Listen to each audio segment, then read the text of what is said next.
No, I count up. No, but we are live. This is BerryFlow's third Upstream podcast. Today we have Alex Bass, Darius What's up? Stokes, Jeremy Dukes, and Vanel Jeremiah. So how you guys doing today? Good. Pretty good. It's hot. Good. So we're following up an earnings call with this one. You know, normally after an earnings call, nothing's going on, but this time it does seem like we have some news to talk about. So I think the week started off with the Aviva. Yeah.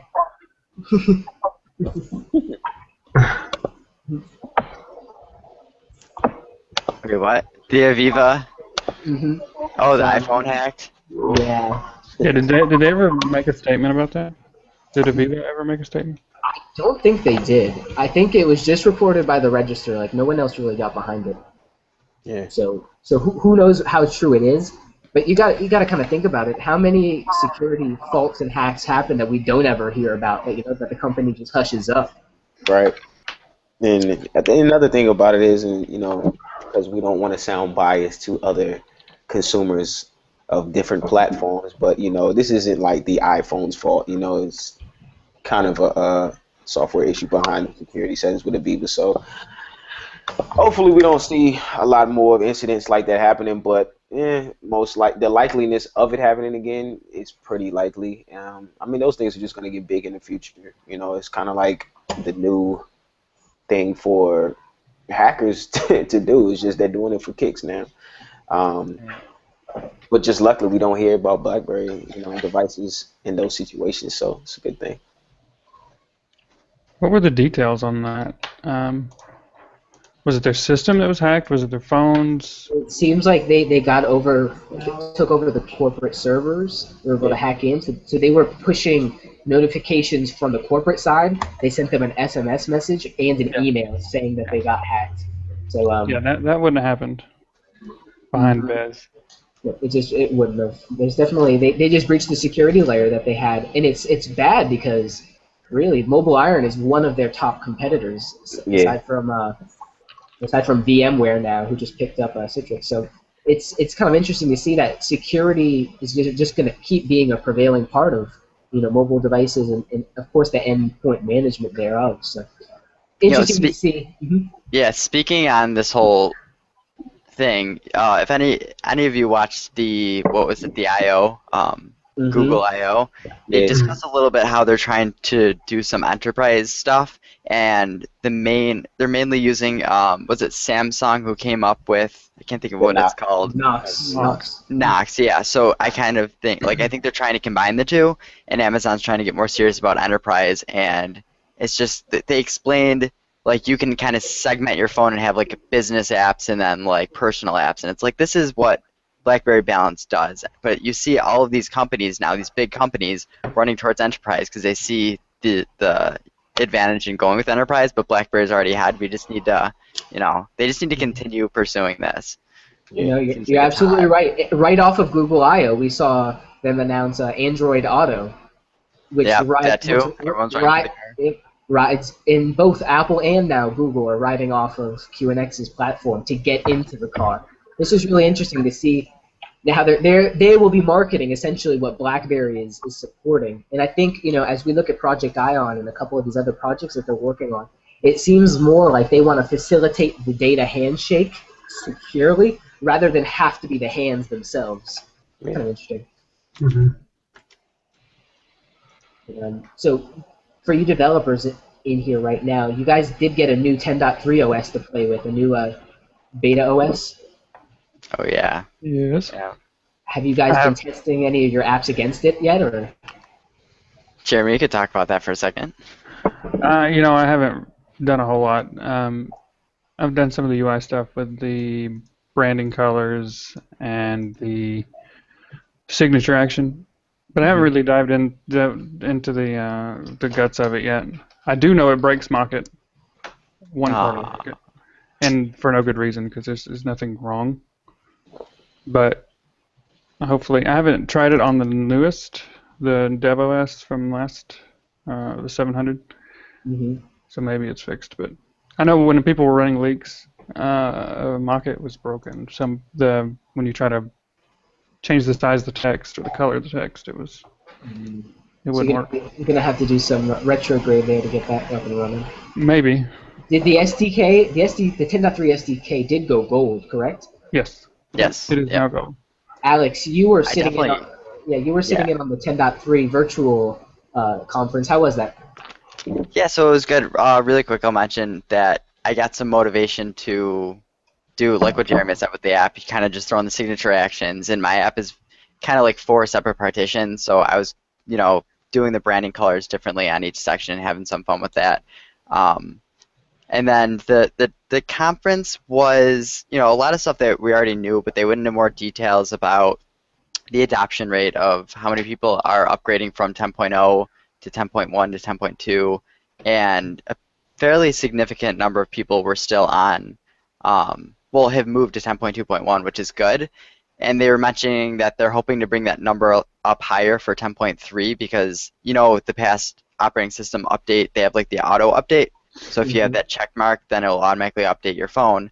And the Right. biggest Yeah. problem with people who are on 10.1 and 10.0 right now, like my mom, for instance, she was still on 10.1. She didn't even know to upgrade her phone. So if it auto upgraded it, then I think that'll get the lion's share of people to Yeah, and get I on think it's 10.3. automatically turned on, right? Yep, now it is, yep. That's smart of them. That's a good change to do, just to make it more seamless for people. Oh, look, an update. Cool. Right. Let Which it I get, happen. some people get really mad about that though, because they think like it'll break things, or I know people are very iffy on like iPhones and Mhm. Yeah, Android, I don't yeah, know. definitely. People want to get that backup before they do anything, which is why we need BlackBerry Protect. But that's a whole different Well, story, conversation. yeah. So, across this week as well, there was a report of Vivek departing from BlackBerry. It kind of was officialized. Supposedly, he had been gone for some time already, kind of going on sabbatical from having to work doing the BB10 launch. I personally was very fond of Vivek. I loved his demos on stage with Heinz. How did you guys feel about the news? It sucks to lose a personality like Vivek. I mean, he's a very outspoken guy. He definitely showed his passion for the BlackBerry 10 launch, and not just for the launch, but the future of the success for the OS. So it kind of sucks. I mean, there's been so many names that just have came and gone since then.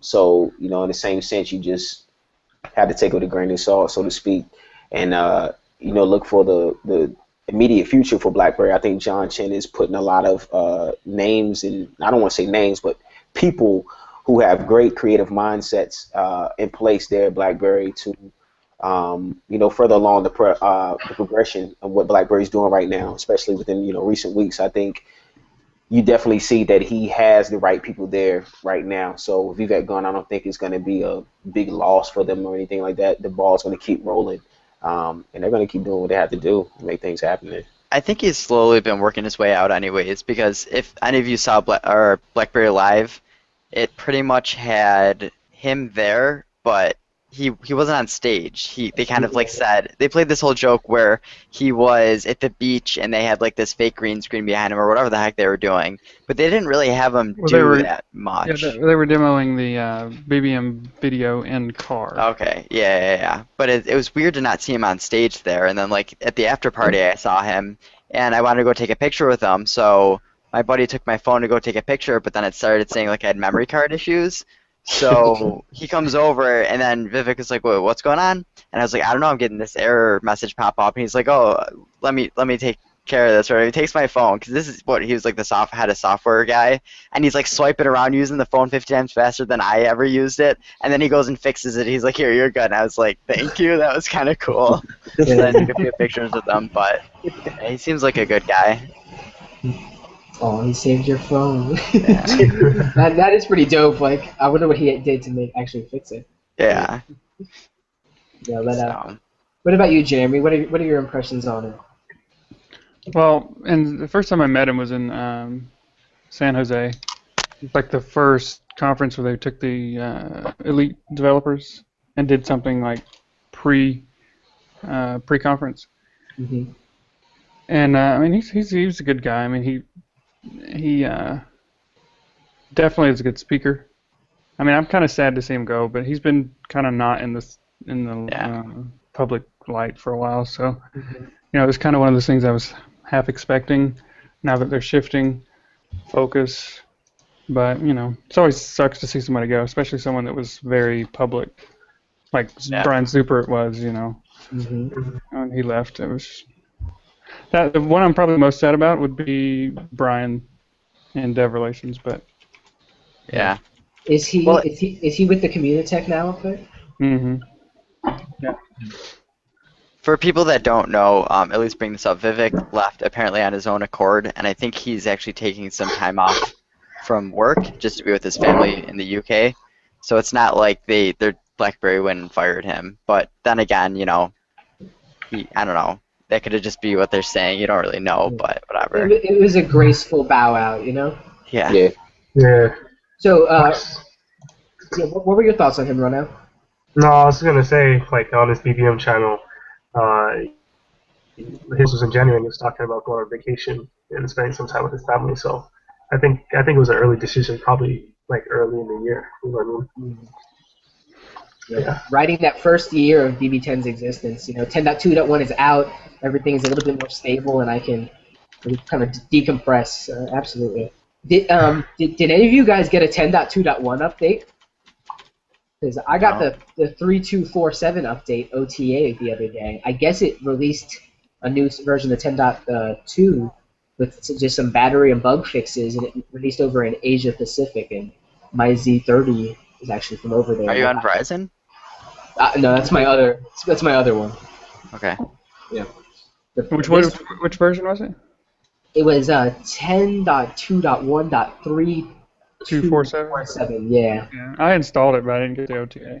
Yeah. This right before it went OTA, I think Chris over on Crackberry put a link of all the downloads for us. Yeah, and I think the UK got it. Yeah, I think a couple markets did. Yeah, UK, France, and another European country I can't think, but I know those are two of the big ones that got it. Probably Germany, I would assume.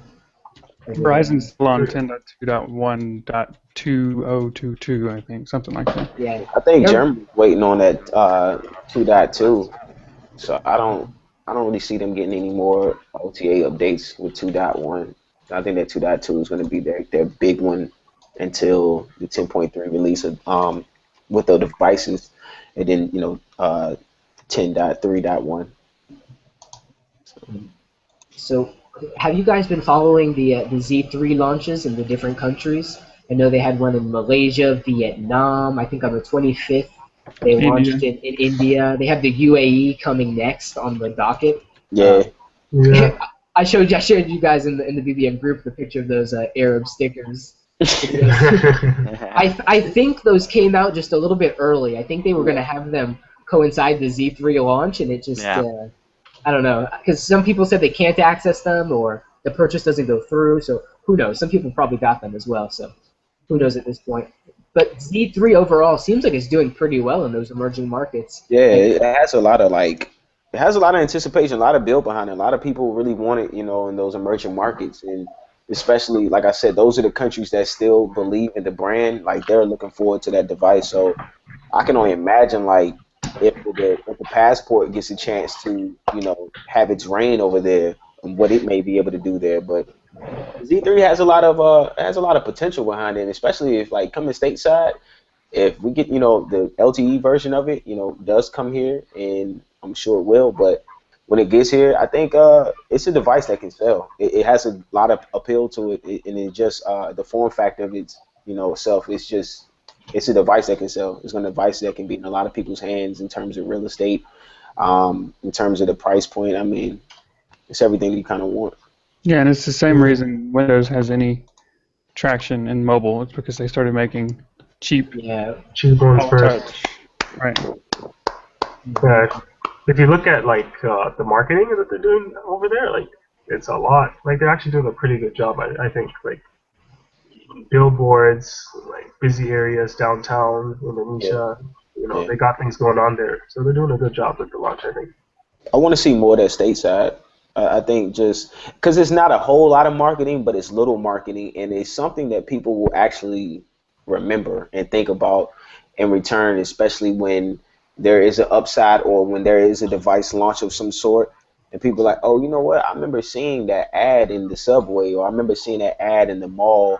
Just, little bit of marketing like that does kind of go a long way, and it leads to a bigger factor in it, and especially if they do get the dollars behind it and start going in the direction that they need to. It's a start for It's funny, like you bring up marketing, and I have a friend over in Egypt who he was talking to me, and he says, BlackBerry is really kind of dead here. People, a lot of the consumers just don't even think it's a thing anymore.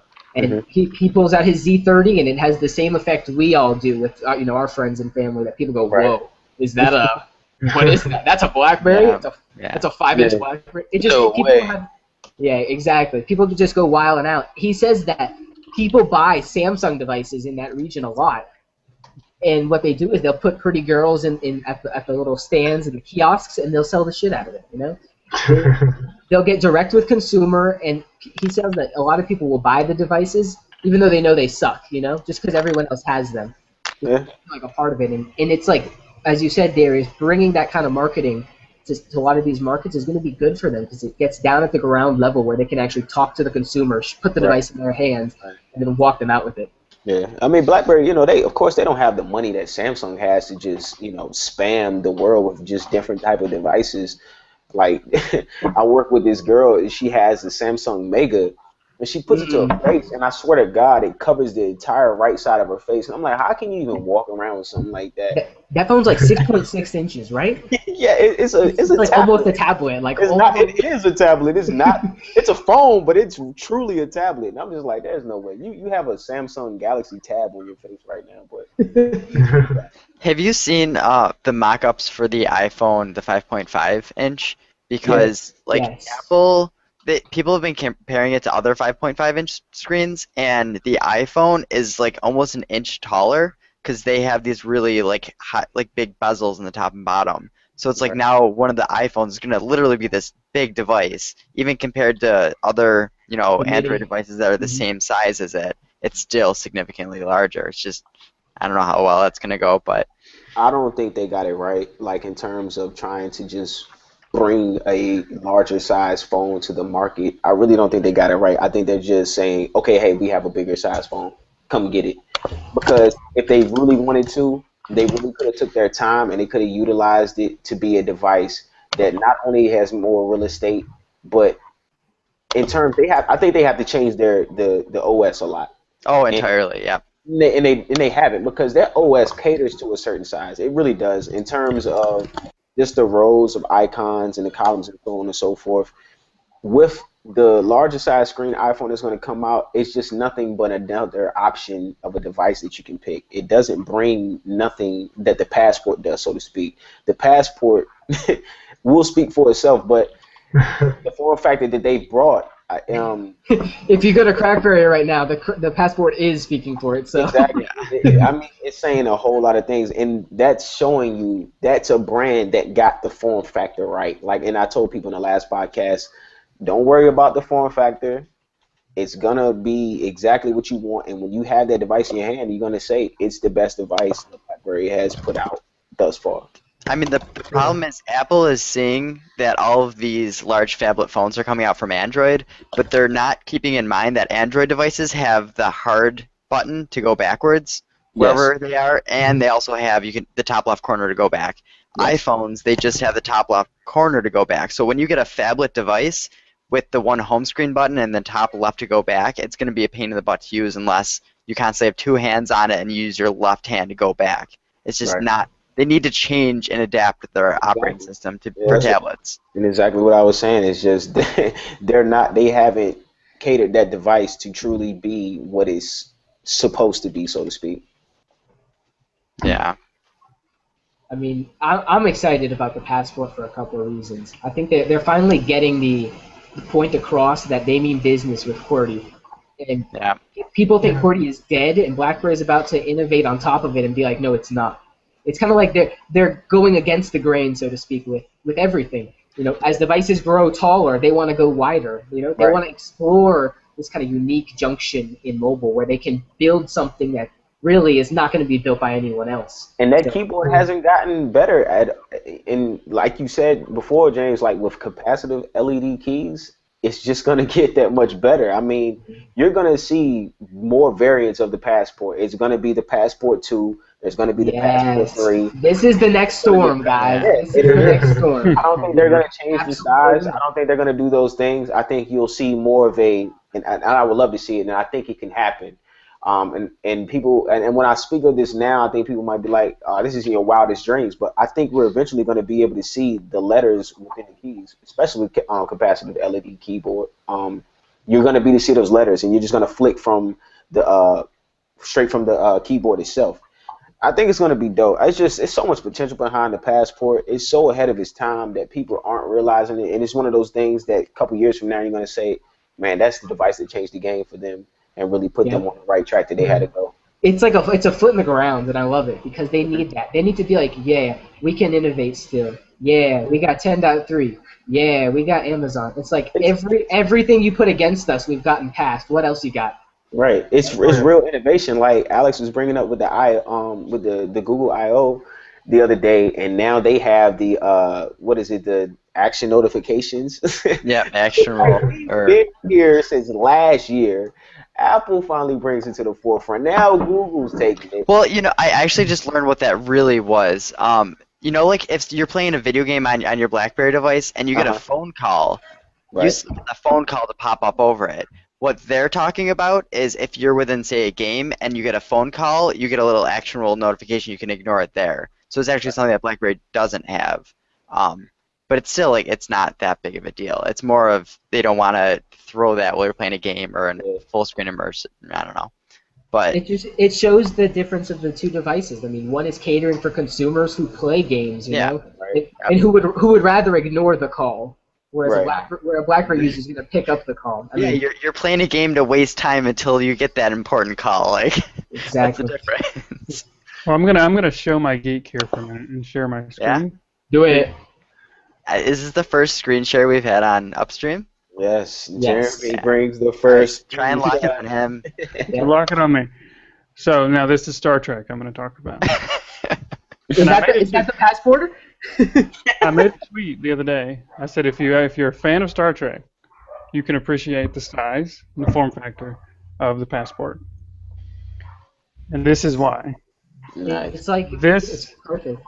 I mean, it's it's screen up here, the keyboard. It's obviously fiction, but this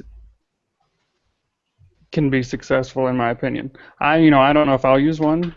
It's gonna be big in enterprise because you can use it. Yeah. You can pound away whatever you need to do, data entry, whatever. You got the nice big screen that's ridiculously sharp. What is it, like 450 ppi?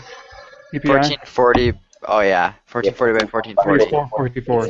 It's insane. For real. I mean, and that is a sharp screen. I mean, you have to use it to really realize how sharp it is. But it's gonna make 1020 look like, or 1080 look like a joke, you know? It really is. It's like the closest thing to 2K without having 2K resolution almost.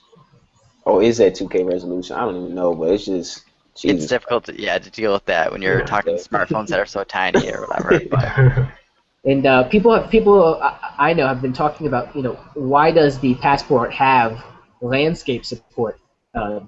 Someone actually ousted a video of it, and he puts the device sideways, and the video actually does go landscape. Yeah. And I think that will be because the device at the bottom has an integrated HDMI and micro USB in one. So it's like a universal charger at the bottom. Yeah. So if you imagine projecting your Passport screen to a large monitor that's horizontal and landscape, the video is just going to be a square blocks inside of that. So they want to be able to fill that screen, which is why they have landscape support, at least in some sense. Maybe not across all of the entire OS, but at least for the projection sake.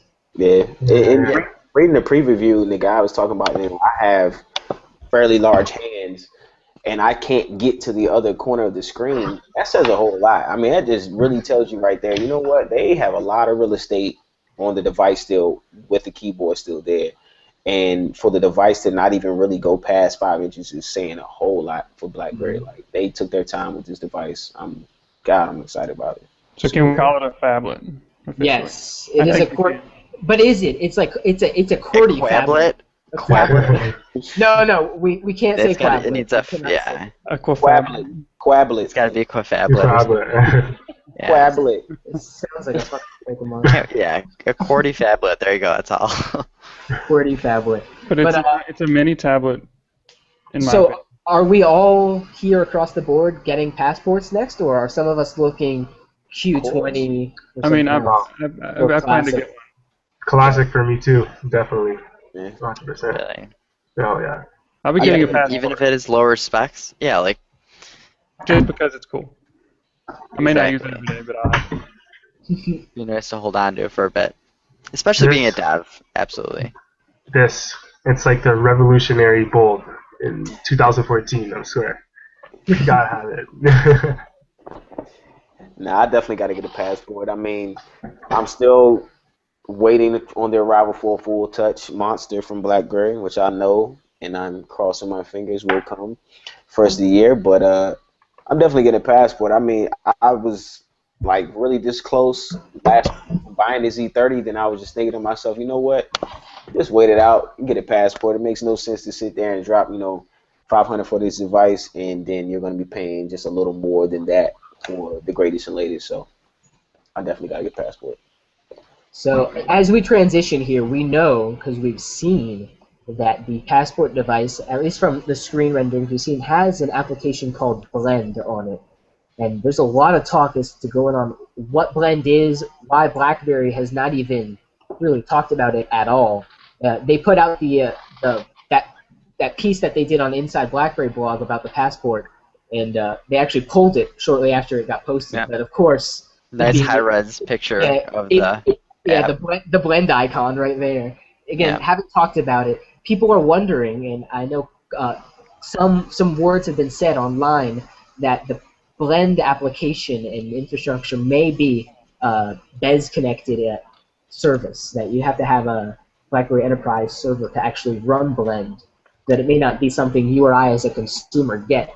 But there's a little bit of evidence both ways, and I'll hand it to Alex to speak on that a little bit. Yeah, so I have a few points out because there's some people who have said they've got like hands-on with the device, the passport, and they said, BlackBerry said to us that, Blend is going to be an enterprise only thing. It's not meant for consumers, and I kind of don't feel like BlackBerry would go and say that, especially to people. Maybe if they had an NDA, some people are saying like their brother told them their brother has the NDA. So, but it's still like illegal if your brother tells you something and you go and tell the internet it. Like that means your brother broke the NDA. Like, it just doesn't really make too much sense, but whatever.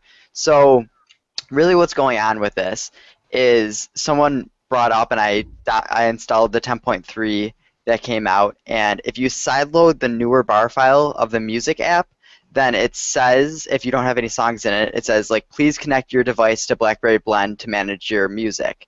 So first of all, that sounds like a very consumer thing to say. Why would your phone be telling an enterprise person to manage their music they need to connect it to Blend? Okay, that's one little thing.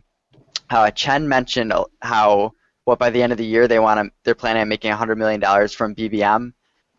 They want to get 100 million users, and I'm assuming probably from stickers and advertisements. If they finally get that working in channels, then they're hoping at least make $100 million this year.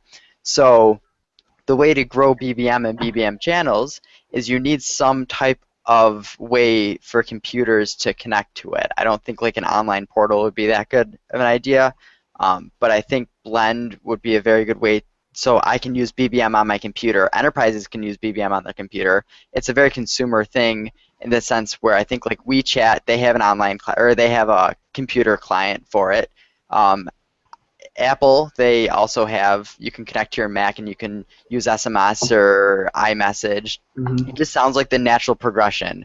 So for them to make this, invest all this money in this Blend platform and make it an enterprise-only thing doesn't make sense because they're really trying to make BBM be one of their big assets. So why would they hold back? This is like the exact same problem of BlackBerry waiting so long to go cross-platform with BBM. Like from They what wouldn't we hold on to it.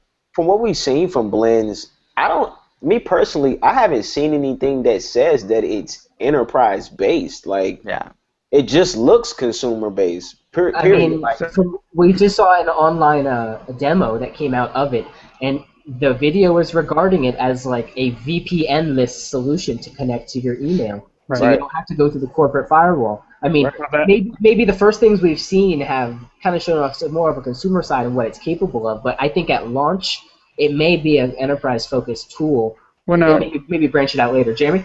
what Alex said, when you have no music, it says connect to blends, right? Mm-hmm. Yeah, All that means is it's going to replace link. exactly. Yep. That's To what I'm me, saying. I mean, From that's that point, it'll be a direct download from BlackBerry.com. so It's it becomes your device management So, for software. they'll, I they'll mean, they'll definitely give enterprise options, but because if it says that, to me, that just yeah, means link is no longer link. It's now yep. blends, and We that's never just my know. It could opinion. be the new Manitoba, and we think it's doing something it isn't. yeah, I heard actually that they're doing something different with the Z3 in these North American, I guess more open markets. I don't want to say North Right. American, but Yeah. LTE, more mature markets. That they actually took the old code name of the Ontario device, which was like this mid-range all-touch device, have rebuilt it as a Z3, and that's what will actually be hitting the shelves. So that the LTE variant of the Z3 that we see is kind of more closely related to a Z30 than an actual Z3. I would probably buy it. I mean, we've already heard that they've changed the specs a bit. They've went from what is in the current Z3? Is it a 1.2 dual core? I I think don't it's know. 1.2 gigahertz dual core with Yeah. 1.5 gigs of And I, RAM. and I think they say with the LTE version it'll be a 1.5, pretty much what you're working with on the Z10. I think if they improve the camera hardware a little bit, bring it up to like 8, megapixels, because I don't think an 8 megapixel is flagship anymore. It clearly isn't. They're not selling themselves, cheap by doing that, or saying that it's too much for that device, but putting a 8 megapixel camera. You can either stick with a 1.3 or you can go to a 2.0 front shooter. So if it comes to that, I would be like too like shy from getting the Z3 LTE version if it comes to stateside. I would just get a Z30. Like I feel like it's a better investment of my money at least. Yeah, If yeah, if you put both side by side, I'd be like, this one's gonna last me longer. right. But then Right. again, you never know. The Z3 right now does Miracast. It does Wi-Fi Direct. So it's not it's not a chintzy device by any means. No, It's no, pretty powerful as is. like the Z3 is top shelf of Mhm. the low end consumer. It really is a great device. I think people are just kind of gonna overwrite it, but it's a good device. It's great. Rundown. And it is. If you had to price the Z3 device for North American markets, what would you put that dollar price at? It'd be hard to say, but maybe around 250, 300, Yeah. in that range. Because I don't know if they ended the support for the Z10, right? But you don't want to have them too close in relation. You know what I mean?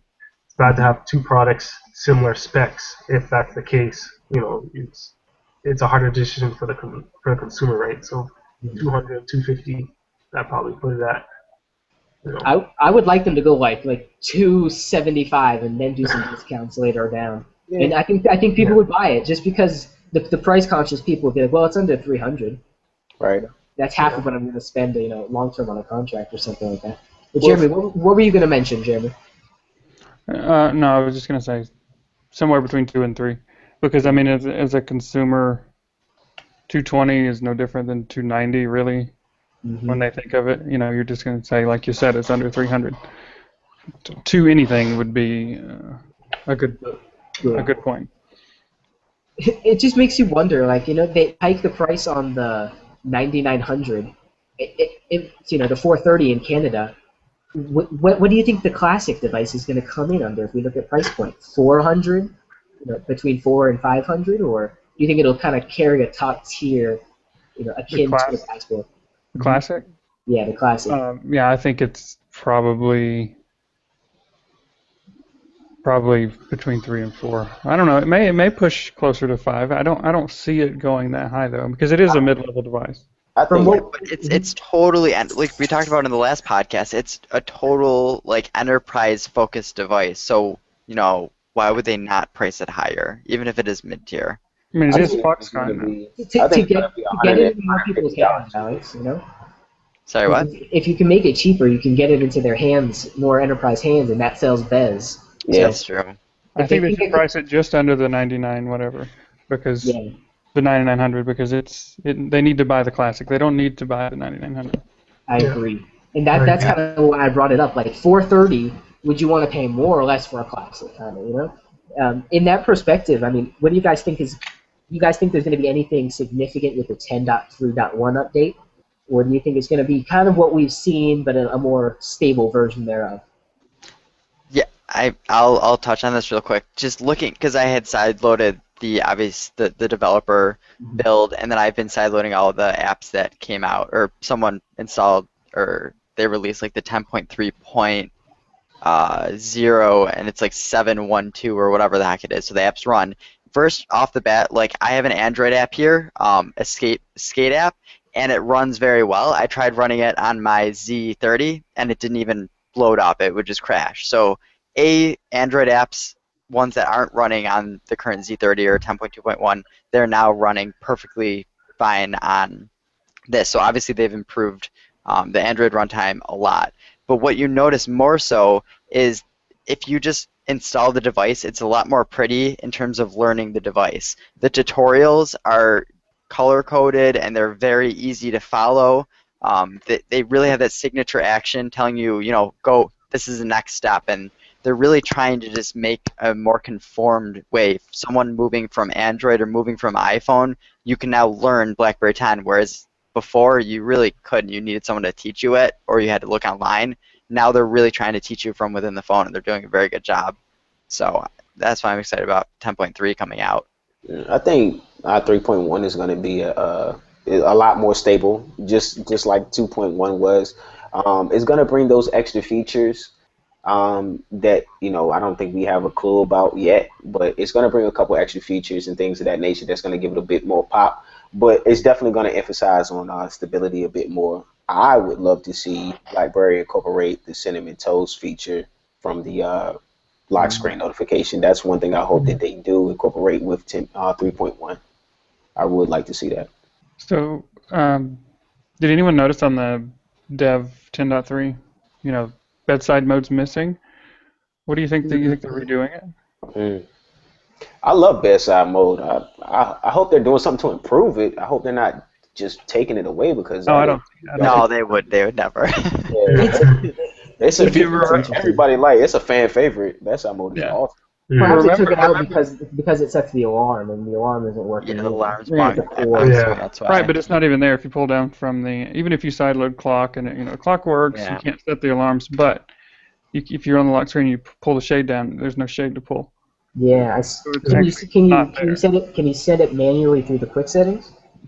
Yep, you click it, nothing happens. Nothing happens. Yeah. It's totally removed. But you remember too with 10.3.1, that's when they're dropping Adobe Air support for developers. So that frees up some resources. Yeah. And it may have a new version number simply for that reason. I saw that someone loaded up a 10.3 on a Z3 and now it runs 8 applications when it used to run 4. Really?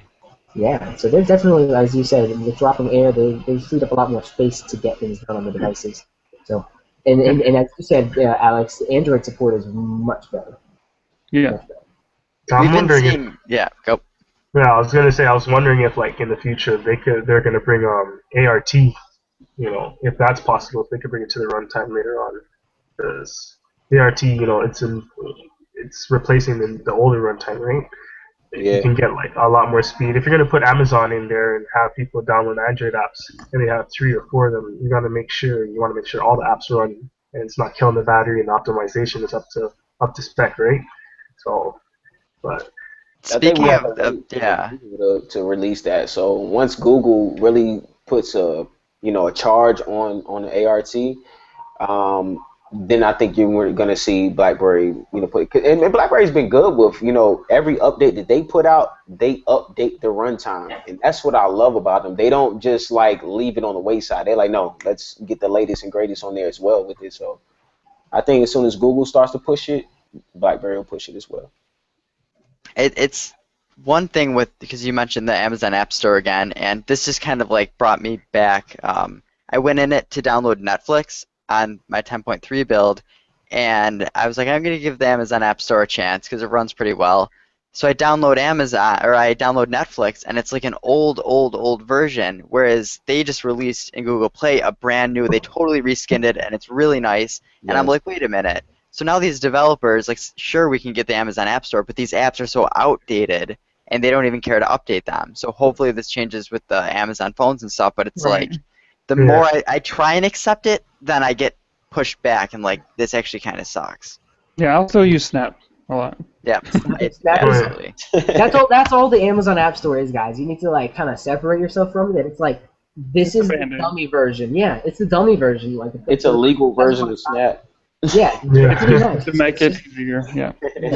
It's just it's a business move more than anything. I still think they're gonna have a good focus on BlackBerry World to support the native developers one way or another. You know. Well, like my sister was down yesterday, and she's got a Z10. She's running 10.2.1, whatever the official is. And I told her, like, you can just grab the Amazon store if you want, and just from their website and install it. And so she did that. And what did she say? Ooh, I can get Candy Crush on my BlackBerry. Well, Yeah. So that's really what it's going to do. I mean, that's its purpose. Exactly. and there's some good titles too. You know, they've got Groupon, they've got Netflix, they've got Candy Crush, as you said, a couple other games. So overall, it's going to be a pretty interesting offering that they can bring together. Spotify, Pandora. It's going to kind of just fill those 8 or 6 or 7 apps that we're missing. I mean, It's sorry, really just I good read for Jarius in the chat. And, they've Go. got they've got Netflix. It's in there. So yeah, it's a little bit out of date. Maybe they'll get it, like you said, with the Fire Phone launching and everything. They'll have a lot more emphasis on getting those apps up to date. But it's there. Yeah, what's big about this, I personally believe, is the reviews that come out. They were pretty good for 10.2.1 and like the Z30 people that did review it, but they always had to say, you could sideload Snap, but you kind of got to figure out what sideloading means, and then I guess you could do the Amazon App Store, but it's like that's still another process. But Yeah, now go in when your 10.3 browser. comes out, yeah, but people are lazy enough anyways. But now in these reviews, people are going to be able to say, you can go to the Amazon App Store that's native in there, and you could just download the Android apps, or you can go to BlackBerry World. So I think the reviews are going to be a lot better, and you're starting to see it change a little bit too. People writing about the Passport, they're kind of making fun of it, but at the same time, they're also saying, the Amazon App Store is coming, and that's going to be great for BlackBerry. One thing that I do like is, well, it's safe to say that Apple has led the way for this flat design that a lot of the OEMs are going towards. That's cool. I thought Windows did that. Yeah, really. Yeah. Oh, well, yeah, with the Metro UI, you're right. Okay, so I'll give you Windows.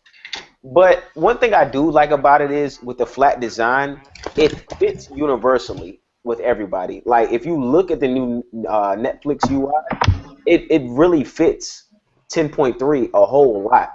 Especially if you didn't know that it was an Android port, it really fits the UI a whole lot. Complements it well. So I like the fact that a lot of these developers are going towards the flatter look, and it complements a lot of devices across the board very well, and it just looks good. Whether or not it's a native design or not, it looks well. So it fits them. It's all converging in one sense or another, at least from a design perspective. I want to. What I really miss about Google Play services on an Android device is the fact that the apps can kind of work together at the OS level. I have some Android apps that actually call upon like other Android apps, and it's just a little bit of a fragmented experience. I do like on 10.3 how the notifications for Android apps seem a whole lot better. I don't know if we have push yet, but it does seem that they at least push notifications and they're a little bit more actionable. So on 10.2.1, Spotify will play, and it'll push a notification for every single song that plays. Kind of annoying. You can go in and turn it off. But now on 10.3, it pushes a notification, but within that notification, you can go in and actually pause, play, next. So from the notification, you can manage it without having to go into the app. Yeah, I think they're making a big push on improving notification. They're obviously doing something. Hopefully they're going to do more. before we see it, because we just see the stripped down developer stuff right now. And a lot of stuff's turned off, so. Is Alex talking but we can't hear him? Oh, awkward. Yeah. I'm like, I was like, Jeremy, you go. Oh, wait, but what? I was like, okay. Anyways, did you notice that when you click the notification though, it's actually like an Android frame that comes out. It's not a normal frame. So it looks like the notification is really now going to be like and it's running that runtime on top of it. Normal. Yeah. But it's like it's almost pulling in the app as a card. So. Yeah. Which is good. It shows that Android runtime is flexible. Finally. I'm hoping it gets even better. Are we gonna see the jump to KitKat, or what do you think will be next for it? Android L, dude. If Android L comes to BlackBerry within the next year, I will be very happy because Android L looks really good. One thing that they mentioned at I/O was they said when you're using an app, you need to let your users know what's going on when you do something. So when you tap a button, if the screen just changes, that's really bad user experience. But what BlackBerry does, when you tap something, it slides in the card so you know that you're layered on top of it. And they're actually showing some examples that you click this and it slides from the left pane. And I'm like, BlackBerry, that's what BlackBerry 10 is. And they're talking about good UI, so they're really just saying that BlackBerry 10 has good UI, and now they're trying to make a focus on that. And Apple did the same thing when they did layering. Yep. Yeah. They're bringing, they have transparencies and layering to give depth and show order and a hierarchy to your UI. So everybody has jumped on that wagon. As Darius said about the Passport, I think the same can be said of BlackBerry 10. That the Passport will be ahead of its time, as is the OS it's running. Yep. BB10 is so far ahead of its time that I think by the time everyone catches up, it's going to be in such a competitive place to keep up and make its paces and hopefully reclaim some of that lost ground. Yeah, absolutely. If you think about it, like 2, 3, 4 weeks ago when the first Passport leak came out, it was all, it's ugly, it's square, it doesn't look good. And you look at it right now, and you look at BlackBerry, and you look at everywhere, the sentiments like changed so much. Like it just shows the power of what BlackBerry can do. What major difference, It's a huge difference. And just getting the Amazon store turned a lot of people's opinion around too. Exactly. Yeah. Exactly. It was that BlackBerry is serious about getting more apps one way or another. Yep, and that they built a platform that can get it to them, in short time. While Microsoft is struggling after how much money, how much time to still get those apps, we've just opened a floodgate of 240,000 to our hands. Because at the end of the day, it's easier for a developer to develop 1 or 2 apps, but when you're having them develop 4 separate apps on 4 separate types of coding languages, it just gets complicated. So BlackBerry, at least, if they can really integrate Android very well, and you can still get the best of both worlds for BlackBerry 10, then I think that's really the way that it should go. And I think Windows Phone will start mirroring that after a little bit. They're going to realize, hey, we actually need to start doing something, especially when they see BlackBerry doing this. And I think it's going to be Apple, Android, and then BlackBerry running some Android stuff, and then Windows is eventually going to start running some Android stuff. So BlackBerry's in the forefront. They're already on the move with their Yep, there's been rumors a lot for it. Yep. Yeah, and really Amazon does the same thing that BlackBerry does. It's just they use the Android, as their kernel. So modified, yeah. It's going to be interesting because Intel is already working with Google and Microsoft to build dual boot systems where your phone can literally just hop over, your tablet or computer, just hop over into an Android experience. And it's ironic because as they seek to separate 2 worlds, BlackBerry is kind of trying to hybridize them and make them one. Yeah. We don't want to fragment your experience or break that user. Well, it's a solution rather than a band-aid. Yeah. Exactly. We're not putting 2 things together. We're doing a total fusion, and with blends going across those devices as well. With you blend on your tablet, blend on your Android device. It's going to be interesting to see how BlackBerry can influence kind of a new age of connectivity. I saw an article the other day on the Next Web, and it was really kind of a boring headline that suggested all messaging applications by this time next year will be the same. And I think it was a fair statement of the market in general, that we're all kind of running in the same direction, so to speak. Right. And BGR, admittedly reported a positive review of BlackBerry, and what they were saying is they were just talking about the bump in BlackBerry stock and how it's been up 33% from the top of the year, but they were speaking on how it's going to continue to rise. And they were speaking on the biggest thing for them isn't the deal with Amazon, and it isn't them competing with the current flagship of devices that are out there, but they said that the biggest thing for them are going to be the Internet of Things, the Ion project. And I'm very excited about what BlackBerry has in store in order to kind of bring a bit of cohesiveness to the internet as a whole. Because I mean, if you think about it, the internet is so vast, it's so huge, and then when you have different companies that are putting their hands into it and bringing different browsers. Let's just speak on Safari and Chrome and things of that nature, putting their own twist of it. But if you have BlackBerry who have the Ion project and they're just cohesively putting all these things together and allowing just the general public, people all around the globe to have something in their hands that just works directly for them, it's going to be a huge thing. And they're on to something. And you speak on not even terms of innovation, just being years ahead of the game. They're taking those steps to think how we're going to think 10 years or 15 years from now. So it really makes me excited of what BlackBerry has in store. So for people to say that BlackBerry won't come back from where they've been in the last couple of years is crazy, because they're already thinking of how we can pretty much monetize our future already. It's funny that you bring up BGR because they made that post shortly after BlackBerry announced the BB fact check thing, and they said we're gonna crack down on the blogs that are giving us crap and spreading false rumors. And BGR is one of the most problematic blogs for that. So I just found it kind of funny. What do you guys think of that? Do you think that's a good move for them? The fact check. It is. It's gonna really explain put it? a lot of what it is. It's pretty much. Yeah, it's just putting a halt to the bullshit, pretty much, that BlackBerry gets back, in return for the bogusness that gets spread across the webs. And it's funny. You look at any BGR article they have, and you'll see BlackBerry trolls all over it. Like, hey, I remember my first reaction when I read the post on Inside BlackBerry was BlackBerry has a VP of marketing. I had no idea. It's ironic, and the way they're doing it right now is pretty much through like media, like images. They haven't really done they did like one or two articles, but a lot of it was like image based. Like they want to spread propaganda almost, and it's kind of smart because it's these images that can go around, easily shareable, and it's like these are the facts. This is the reality of the situation. Well, it's good data collection also, because they're going to be able to see for real what's being said across the internet, if it's used, if everybody uses it right. But they'll be able to see the perception problem that they have to overcome.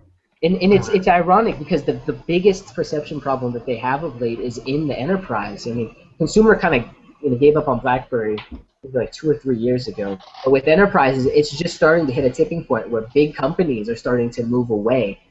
Thinking that BlackBerry is like headed down some detrimental path where they're not going to be able to support them years out. And we all know that's not the case. So it is interesting to see how this fact check will work when directed at enterprises and corporates. It's like, these are the actual facts. This is the kind of data that we can securely pass between the devices and manage. I mean, a lot of people don't think that BlackBerry can even manage, multiple devices. It's such a disconnect. Right. They're the ones that started it. They're using BlackBerry experiences like really well. Like the one that I went to in Toronto, straight to the point, and it's always facts. Like I think they had this in the bag before. They use facts to prove their point. It's not hearsay anymore. It's this is it, this is where it is. And people can't deny that. The companies can't deny that. Corporate can't deny that. Yeah, neither can the stock market. I mean, even they are looking a little bit more fondly at BlackBerry. Because they're seeing it make jumps. I think the stock's up over 30% year to date or something like that. Like something. It is. It's like 30%. Yeah, it's doing well. I mean, you can't doubt that a $3 increase over a short amount of time is nothing. September, November last year, it was pretty bad. Right? Yeah, stable. Hey, absolutely. Can we speculate for a second? You know how BlackBerry just took it for a while? People would say shit about them, and they would just take it. Was that management the problem, or was it that they just weren't at the level yet where they wanted to defend themselves? Because now with like, does this show that they're more comfortable with 10.3, and now they're like, hey, check this Yeah, out, and I No, think like, it's or was it it's just the total attitude. management? It's the attitude what John Chen has brought to the company. And since he's been there, you've seen a complete 180. And it's just the attitude that BlackBerry has now, and he started it. You know what I'm saying? I think what pretty much set it in stone that BlackBerry wasn't taking any more shit or sitting on the back burner or whatever the case was with the T-Mobile move, because you had John Yeah. Legler, who was a very outspoken CEO, Yeah. and still is, of course, but John Chen pretty much went face to face with him, was like, okay, cool. That you want to do this X, Y, and Z about our devices, then we don't need yeah, T-Mobile. Like, Oh yeah. you're yeah. struggling yourself. So who are you to sit here and say like you have leverage in this game and you don't? And we pretty much helped you guys get on the market with our devices years ago. So it's just the attitude that BlackBerry has now, and I love it. It's not like a kick ass. It's just pretty much we don't take shit. You know what I'm saying? We know who we are in this game, what we've done, and we're here for the long run. And why? Because we have the software, we have the hardware to back up what we've already said, for a long time now with BlackBerry 10. So it's Yeah, just I sad. think it's. Mhm. No, go ahead. No, just to bounce right off of that, I mean, what you're saying, Darius, is we look at the markets of iPhone and Android, and we're hearing about hacks and bugs and leaks all the time, almost on a monthly basis. We're seeing some kind of security break. When did that happen to BlackBerry? Exactly, like you cannot go back and find a place in history where Right. other than some lawful access things in India and in the UAE and UK where they actually had to intercede and intercept some BDMs to Yeah. Yeah, and stop some they criminals. cooperate with court orders, so. Yeah, exactly. Yeah. Lawful access is one thing, but like data breaches, security faults, we really haven't seen anything like that. If it affects one of their customers, you don't see Right. that. And I was getting ready to say, like, I always see an article as soon as, Google or iOS puts out an update, they're like the big vulnerability that iOS faces if this happens or something like that. And you never see that with BlackBerry.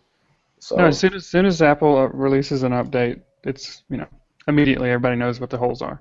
it's a jailbreak. Yeah. It's jailbroken. Yeah. The day before it launches. Can we talk about that for a little bit, because I feel that's an interesting point. So many people that I know on iOS or Android devices are rooted or jailbroken.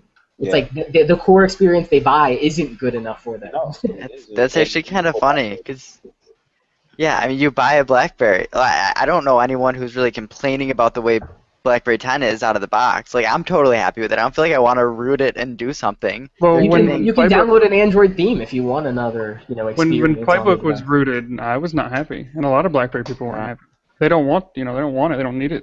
It's also the Yeah. image. Yeah, that's true. A lot of stuff. I mean, sure, everyone toyed with it and played with it, and but Yeah. no one was really happy about it. It's Yeah. kind of like the Amazon store. Nobody's really happy about it. I'm just kidding. I'm just kidding. Spoken like a true developer. But No, I'm happy. It's fine. It's fine. Yeah. to go back on your question, Alex, about the way Chen is kind of leading the company in portraying that confidence. I do think that they're at a point now where they feel more comfortable with what they have to offer. So kind of agreeing with your sentiment. I feel like they launched 10.2.1 and they made no mention of the Android runtime or that you could directly install APKs. I think that is Ready for it. Yeah, it's like we're getting there. We want to market this. We want to market Priority Hub and all the refinements we've made. Not the stuff we're still tinkering with. And Right. I think 10.3 marks kind of a jumping point where we have something stable that now we can really go to work on. I mean, what does BlackBerry need right now? What else? Marketing. That's it. Yeah. It is. You're right. It's the biggest. Marketing. The products are on their way. Like, what else do they need? Mhm. Yeah, they're finally getting to where they have a marketable portfolio. Yeah. They haven't really had yet with BB10. And I think this is the fastest maturing OS ever. So that's what I think they were kind of waiting for to happen. I really think they sat down and they really took their marketing serious, but they had to look at it like, you know what? I don't think our OS has matured to what we need it to be in order to truly compete against the giants out there, and it has now. and especially they have a bit of leverage because these other OSs, Android and iOS, have taken now I don't want to say a bit, they've taken a lot from BlackBerry 10 and incorporated with their own OS. So now we got a bit of leverage just to say, hey, we were the first with it. Okay, yeah, you might have marketed it first, that's cool, but at least we have the feature, and not only that, we do it that much better. So I think now they're gonna get there and they're gonna make their point, and hopefully with the passport and future devices, it's really gonna get the point across.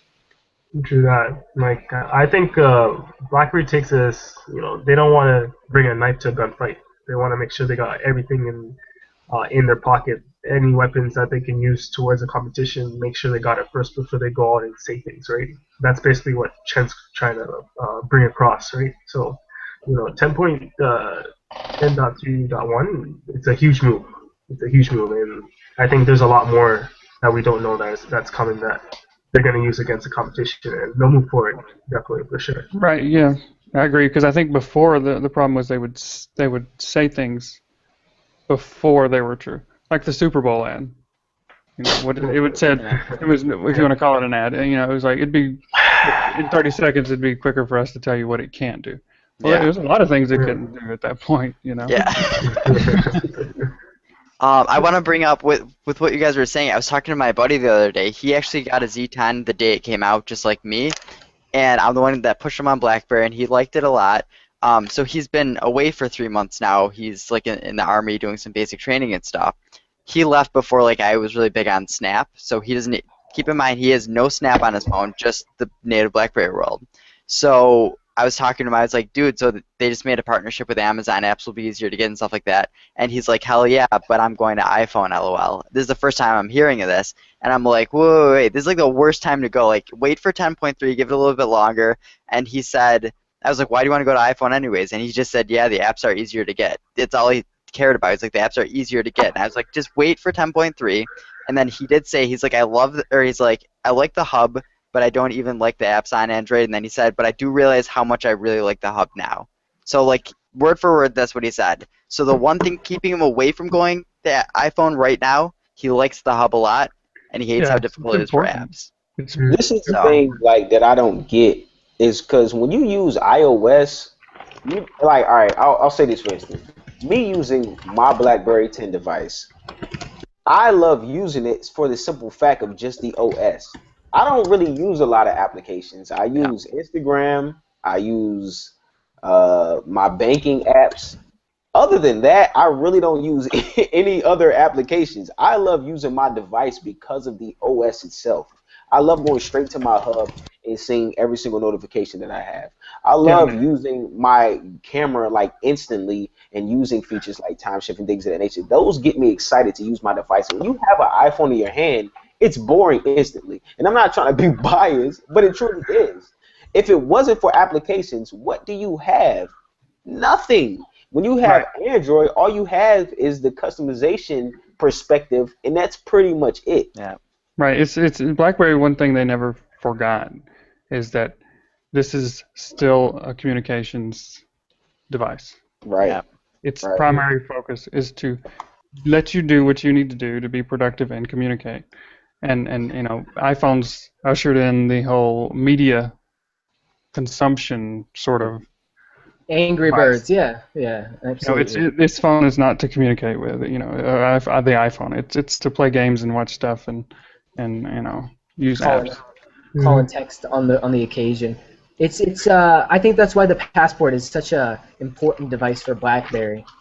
And yeah, Alex, we do need to talk about Maluba. We definitely need to talk about that. Okay. Yeah, I was actually, we'll just jump right there because the Passport, we all know it's awesome. We know it's going to stand for high enterprise. I mean, and executives with suits.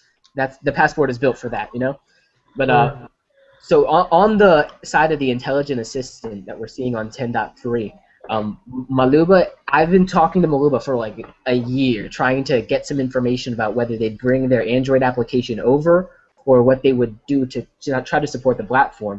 I would tweet them often and be like, hey, these guys are your neighbors. Why don't you support them? You're on every other platform. And now we see that, I guess, Chen, or I don't know how, but it does seem that they are utilizing Maluba in some ways, and Alex is going to extrapolate on it for Okay, us. yeah. So there are a few things. There's this big discussion on BlackBerry when they posted an article talking about that, and in the comments, a lot of the sentiment that people were saying was, I don't really care that much about a virtual voice assistant. It's like, I don't want to be talking to my phone while I'm walking, and they're just going on talking about that. And then I chimed in there and I said, you need to keep in mind that this isn't just a voice assistant. What this Yes, is when it's you click better. the search button. When you click the search button on your phone right now, you have the awesome instant actions, all that stuff like that. What this is, it's taking the voice assistant and search and combining into two. So say that you don't want to say schedule a meeting for next week with Bob at Dairy Queen. I don't know why I'd go to Dairy Queen, but you can type that and click enter, and the same exact thing happens. You have the power of, say, Siri, well, Maluba, which is arguably better than Siri, but pretty much you have that in typing form as well. So I think this is the difference between the Google Nows and the Siris and the Katanas or whatever it's called for Microsoft. I think the difference is BlackBerry is actually realizing search, you can integrate the two, and then with instant actions, it could be so powerful. You could say play blah blah song, or they're even saying tell me about the horror movies playing next Monday afternoon, and boom, it just shows up. It's such a powerful platform. So I cannot wait for this actually. Yeah, Well, it's yeah, going to and be. Go I for it, think James. I think it's too. I mean, it's with Siri and all that. It was a novelty. Yeah. People weren't actually using it. Well, they were. A few people used it for productive reasons, but people were asking it stupid questions and they programmed in stupid responses. So I think now it's going to be something that's more useful. It's like we'll take this. Yeah, it can be useful. We'll make it useful. Yeah. I just want to say real quick, I think Siri has only been a marketing tool for Apple for the last like 3 years and nothing more. It hasn't been an actual productivity tool for market to say, hey, use us. No, it's been just simply marketing from the moment, what I'm saying, it was introduced towards consumers. It was just something like, oh my God. It was kind of like another dumb app that they felt like they downloaded, but it came preloaded on the phone, so they used it. Like, it's just been a marketing tool. BlackBerry is the company to take this and make it productive and useful rather than just a novelty. They are the company to do this because it sure does look like Microsoft is doing it, Google now is not doing it, and Apple is not doing it. So BlackBerry will do it. They'll take advantage of this. And you're absolutely right. And Maluba is like the best company to do this with. Not only are they like next door neighbors to one another, but it's interesting that Maluba, from where they come from, they're coming at it from a much kind of more ergonomic perspective, so to speak. So they're not focusing on like voice commands, so to speak. They really want to make just make it a natural, audible experience. So a conversation that we're having right now, we could be able to schedule something. It's like, hey, I want to see Alex tomorrow at about 5:30 at McDonald's. Something really, really simple. Very casual. Yeah, very casual. Yeah, it pulls out the keywords and context-based will build you an action. They have tons of videos of Maluba as a standalone application on iOS and Android versus Siri and Google Now, and it beats it every time. Just destroys them. Yep. Yes. So go check them out. Yeah, when you think about that they're building in and piping in that engine to BlackBerry 10, we're literally going to beat them at every corner here almost. So again, when we talk about marketing this thing, are they going to go all out, or are we going to see kind of a back gear enterprise focus? Because they have such a consumer viable platform now. You think it's going to be a double-edged sword for them? Yeah. I don't know. We'll see. Well, originally their consumer success was an accident, sort of. It was a happy ending. They never really marketed it to consumers. It's just they were the first to do it, so people bought it. So I don't know. That's what Apple's always been. It's just been the first to market something and consumers believe in it, but they don't take the time to actually dwell and understand the different platforms and what they bring to the table and what really sets them apart from one another. But I think what BlackBerry is going to be on, with Maluba is going to be quite an experience. They focus on the thought, and you put it there, James. Like that's their niche. I don't never think that Siri was Apple's niche. It was just something that they wanted to put out there and say, hey, come use this for this reason. And the reason sucks, honestly, but whatever. I mean, Siri on 7, OS 7 is actually good. Like, it's finally what it should have been. It's ironic because there is actually something called Siri Assistant, which was an application in the iStore, the iTunes store for a long time. I think it was there for almost a year and a half. And then Apple kind of scooped them up on the side. So, as you had mentioned, it was like a dumb application that they had, and then they just kind of absorbed it and built it in at the OS level. It seems, we were talking on BlackBerry acquisitions. Could Maluba perhaps be an acquisition for BlackBerry down the line? I don't see why not. Absolutely, 900 billion%. Like, why would they not? They need It's their local. Katana, They Imagine, need their own- imagine Maluba in QNX cars. Like, think about the bigger picture of that integration. I definitely think that it could be a cheap little target down the road, depending on how the relationship works. But I just exciting things ahead for BlackBerry. Normally, again, after an earnings call, it's usually kind of quiet. All the news happened, so it's good that we were able to follow it up with a little bit more. At this point, I think we're going to cut it off. We've been kind of going on it for a while. We'll definitely be back next week for another Upstream. You guys take it easy, and I'll see you on the flip side. All right, later. All right, guys.